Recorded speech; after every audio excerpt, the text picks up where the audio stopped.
తెలంగాణలో Telugu Desam party cycle సవారీకి రంగం సిద్ధమవుతోందా?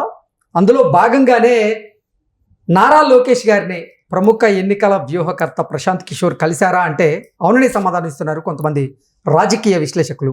ఈ నేపథ్యంలోనే ఇదే అంశం మీద మనం విశ్లేషణ చేసుకుందాం. ప్రస్తుతం మనతో పాటు ఉన్నారు తెలుగుదేశం పార్టీ రాష్ట్ర అధికార ప్రతినిధి సూర్యదేవర లత గారు. లత గారితో మాట్లాడుతాం. లత గారు నమస్తే అండి. నమస్తే కృష్ణ.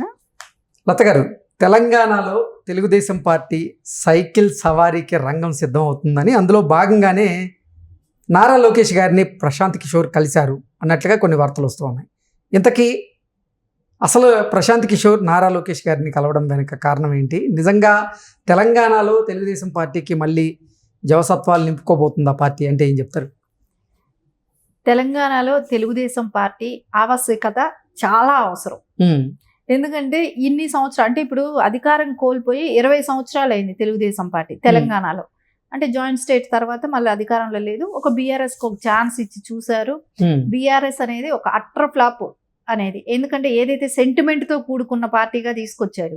తీసుకొచ్చిన తర్వాత నిజస్వరూపం తెలియటానికి 10 ఏళ్లు పట్టింది ప్రజలకు అందరికీ. కానీ ఎవరికైనా సరే తెలంగాణ తెలంగాణ అంటున్నారు, తెలంగాణకి ఏదో గొప్పగా చేసేస్తారు అని అనుకున్నప్పుడు అక్కడ ఏమీ జరగలేదు. సో ఏదైనా కాళేశ్వరం కట్టినా అదొక వాళ్ళు సంపాదించుకోవటం కోసమే.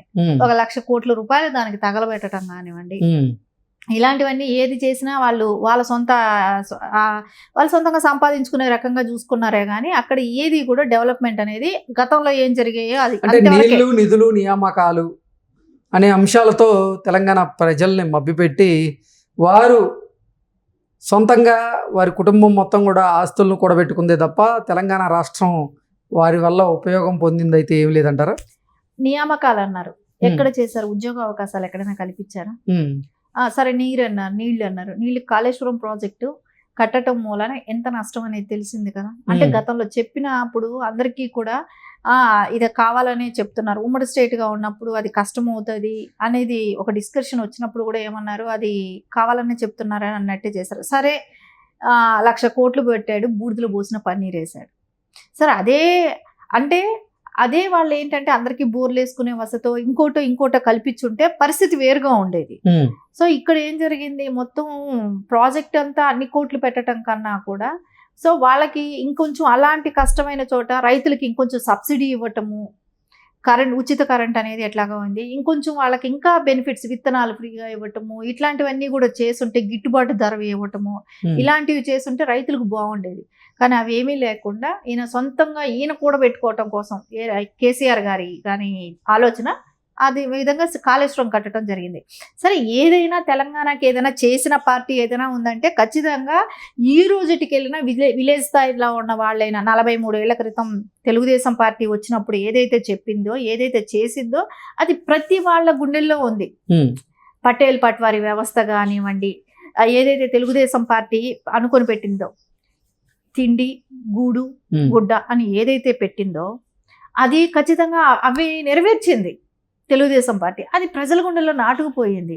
ఈరోజు ఏదైతే జగన్మోహన్ రెడ్డితో కలిసి కేసీఆర్ చేసిన కుట్ర ఏదైతే ఉందో దానికి ఖచ్చితంగా సమాధానం చెప్పింది. ఈ రోజున ఆ పార్టీ ఓటమికి కారణమైంది తెలుగుదేశం పార్టీ చేసిన కృషి కూడా ఎంతో ఉంది, నాయకులు కార్యకర్తలు చేసిన కృషి తెలంగాణలో.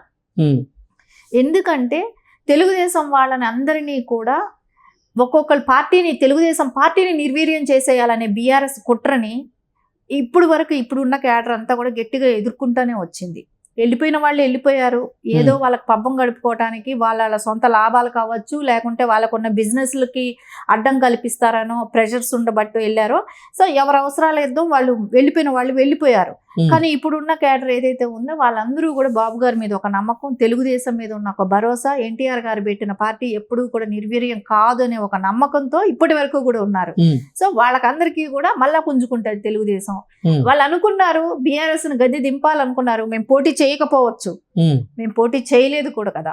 అయినా అసలు తెలంగాణలో తెలుగుదేశం పార్టీ ఇప్పుడు సైకిల్ సవారీకి ఎలా రంగం సిద్ధం చేస్తోంది? ఎందుకోసం ఇప్పుడు నారా లోకేష్ గారు ప్రశాంత్ కిషోర్తో భేటీ అవ్వడం జరిగింది? అంటే గతంలో తీసుకుంటే కొన్ని అనివార్య కారణాల వల్ల పోటీ చేయకపోవటం జరిగింది. కానీ ఖచ్చితంగా ఇంకా పోటీ చేయటం ఉంటుంది. ప్రశాంత్ కిషోర్ గారు అంటే ఎప్పుడు కూడా ఇప్పటికే 2 టర్మ్స్ సర్వే చేయటం కూడా ఒకసారి బాబు గారితో కూడా చెప్పడం జరిగింది. ఎందుకంటే తెలంగాణలో నాయకులు కొరత ఉందేమో కానీ ప్రజల్లో అయితే అభిమానం ఇంకా ఉంది. తెలుగుదేశం ఉన్నప్పుడు చేసిన తెలంగాణలో క్షేత్రస్థాయిలో తెలుగుదేశం పార్టీ బలంగా ఉందంటున్నారు. అదే కదా అనుకుంటున్నారు.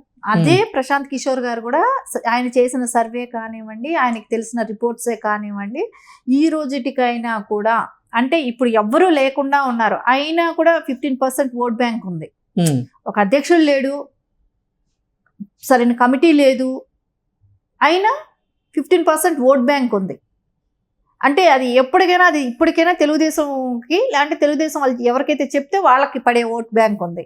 అంటే పార్టీ ఒక అధ్యక్షుడిని పెట్టిన తర్వాత బాబు గారి ప్రచారం తర్వాత ఇంకా మార్పు అనేది చాలా వరకు వస్తుంది అన్నప్పుడు ఖచ్చితంగా తెలుగుదేశంకి అయితే తెలంగాణలో మంచి స్కోప్ ఉంది అనేది అయితే ప్రశాంత్ కిషోర్ గారు గుర్తించడం కానివ్వండి, అదే విషయం లోకేష్ గారితో డిస్కషన్ రావటం కానివ్వండి. గతంలో ప్రశాంత్ కిషోర్ గారు నారా లోకేష్ తో భేటీ అయ్యారు కదా, అసలు ఏం జరిగింది వాళ్ళిద్దరి మధ్య, ఏ అంశాల మధ్య చర్చ జరిగింది? ఈ తెలంగాణ రాజకీయాలకు సంబంధించిన అంశాల మీద చర్చ జరిగిందా, లేదంటే అసలు ఓవరాల్గా భారతదేశంలో ఉన్నటువంటి రాజకీయ పరిస్థితుల మీద కూడా చర్చ జరిగి ఉండొచ్చా? అంటే ఇప్పుడు ఓవరాల్గా అంటే రాజకీయ వ్యవస్థ ఎలా ఉంది ఏంటి అనేది ఒక చర్చతో పాటు తెలంగాణలో తెలుగుదేశంకున్న ఆపర్చునిటీస్, తెలంగాణలో తెలుగుదేశం పార్టీ మళ్ళీ ఎలా పుంజుకోవాలి అనేటువంటి సలహాలు సూచనలు ఏమన్నా ప్రశాంత్ కిషోర్ లోకేష్ గారికి ఇవ్వడం జరిగిందా? అంటే వాళ్ళు చేసిన సర్వేల ప్రకారం తీసుకుంటే తెలంగాణలో తెలుగుదేశంకి 15% వరకు ఇప్పటికిప్పుడు కూడా వాళ్ళకి ఓట్ బ్యాంక్ ఉంది.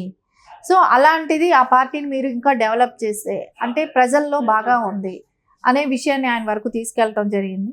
సో ఖచ్చితంగా వాళ్ళకి ఏంటంటే ఇప్పుడు తెలంగాణలో తెలుగుదేశం ఉంది అనేది అయితే ఓపెన్గా అందరికీ తెలిసిన విషయమే. ఎందుకంటే బాబు గారు అరెస్ట్ అయినప్పుడు ప్రజల్లో నుంచి వచ్చిన స్పందన అది అందరూ చూశారు. ఎవరికి అవునన్నా కాదనగా పోయినా 1,00,000 మందితో ప్రోగ్రామ్స్ జరగటమే కానివ్వండి, అవన్నీ జరిగాయి కదా.